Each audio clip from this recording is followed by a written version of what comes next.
Olá, sétimo ano, como que vocês estão? Pelo amor de Deus, que saudades de vocês que eu tô aqui desesperado em casa com saudade de vocês.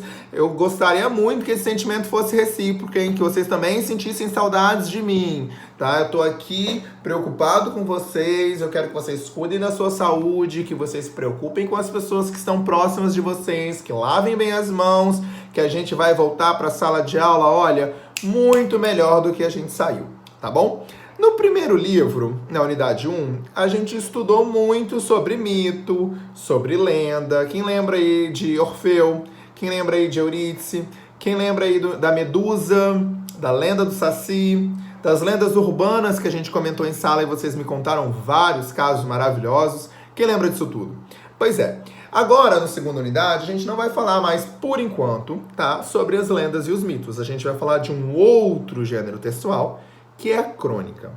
Eu sei que esse nome para alguns vai soar muito estranho. Assim, eu nunca vi professor falar de crônica na minha vida, nem sei o que é crônica. Tudo bem, não se preocupe, a gente vai falar sobre isso agora.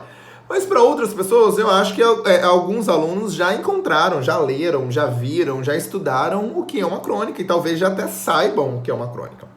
Lembrando que eu não vou finalizar o assunto sobre crônica neste vídeo, tá? Eu vou falar mais futuramente sobre crônica. Aqui a gente vai fazer só uma introdução rápida para que vocês matem a saudade do seu professor e para que vocês saibam um pouquinho sobre crônica. Primeira coisa, o que é crônica? Quem é um cronista? Quem escreve uma crônica? Vamos voltar um pouquinho no tempo? Vamos dar uma rebobinada e vamos lá para o século XIX.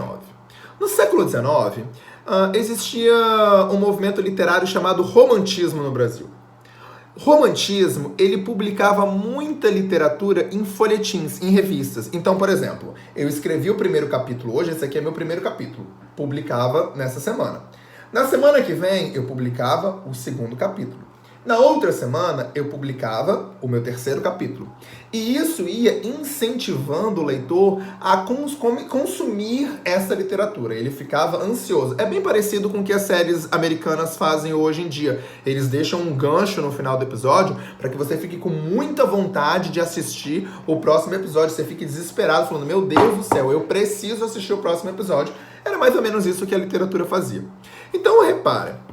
Nessa época, no século XIX, a literatura ela era fragmentada. Ela não tinha muito esse apelo do livro fechado, ela era fragmentada. Nesse meio, muitas das pessoas que escreviam literatura eram políticos, eram diplomatas e, principalmente, jornalistas. A crônica surge nesse meio jornalístico. Como não tinha muito escritor que vivia só de literatura, a profissão escritor, não existia isso, as pessoas eram escritores e também tinham outra profissão. Em sua grande maioria, eles eram jornalistas. Então, a crônica surge no jornalismo, surge nesse meio jornalístico. Mas com qual intenção, professor? Ela surge com a intenção de ser um texto curto, para que você pegasse a revista, o jornal, né, a revista era chamada de folhetins, para que você pegasse essa revista, esse jornal, há muito tempo atrás, e lesse um texto curto, de fácil entendimento, e que falasse algo do dia a dia, algo cotidiano. Essa era a intenção da crônica. E eu acabei de resumir o que é uma crônica. A crônica é um texto curto. A crônica é um texto que fala do cotidiano. A crônica é um texto que tem esse apego jornalístico. A crônica é o texto que tem uma linguagem informal. Não tem nada muito rebuscado, muito elaborado, com palavras difíceis, construções sonoras muito elaboradas, nada disso. É um texto curto e grosso que você vai ler, vai entender, vai compreender. Semana que vem você vai ter outro texto curto, não vai ocupar muito tempo da sua vida e a sua vida vai seguir. Lembrando, não é porque ele é curto, que ele é informal, que ele tem uma linguagem um pouco menos rebuscada, que ele deixa de ser grande literatura, que ele deixa de ser importante. Lógico que não. Ele é um texto importante, ele é um gênero textual fundamental na nossa literatura.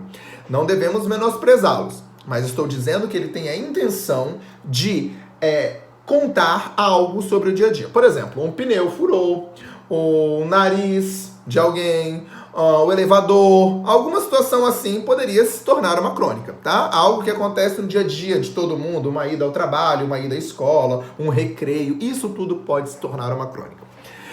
Lembrando, por exemplo, que a gente tem grandes cronistas hoje. Quando a gente pensa em literatura, quando eu falo literatura para vocês, provavelmente vocês vão pensar em romance, vão pensar em poema, vão pensar no texto dramático, que é o texto teatral, né? Poucas pessoas vão lembrar da crônica dos grandes cronistas que nós tivemos. Alguns escritores, eles, claro, fizeram poesia, fizeram romance, fizeram várias coisas e também fizeram crônicas, tá? Mas nós tivemos pessoas que escreveram crônicas fundamentais, que é o caso do Rubem Braga, nosso capixaba, que é um grande cronista brasileiro. A gente tem o caso do Luiz Fernando Veríssimo, ainda em atividade, que também é um grande cronista brasileiro. E a gente tem outros casos, como Drummond, Cecília Meirelles, Clarice Lispector, que acabaram escrevendo crônicas também em sua vida literária, quando eram vivos, né? Enquanto vivos. Então, a crônica, relembrando, é um texto curto, uma linguagem informal, cotidiana, que tem esse apego um pouco jornalístico. Ela tem, se vocês observarem no livro de vocês, existem alguns tipos de crônica. No livro de vocês fala da crônica argumentativa e da crônica narrativa. Nós não vamos abordar esse tipo de crônica agora, tá? A gente vai abordar futuramente, provavelmente na semana que vem. Então, é importante que vocês leiam as duas crônicas que estão presentes, que eu já pedi para vocês lerem, que estão presentes no livro de vocês logo no começo, tá? Leiam essas crônicas e reparem nesses argumentos que eu acabei de falar para vocês. Reparem se a linguagem realmente é fácil de entender. Reparem se ela tem uma explicação sobre um evento cotidiano que pode acontecer com qualquer uma coisa na teoria banal. Reparem se ela tem esse apego meio jornalístico, alguma coisa nesse sentido. Deem uma reparada. Na semana que vem eu volto aqui para dar um abraço em vocês e a gente vai continuar estudando, tá? Atividade, videoaula, hangouts, o que for. Não deixem de estudar. Continuem com a rotina de vocês, pois é fundamental. Tá bom? Um beijo, um abraço e do seu professor mais querido.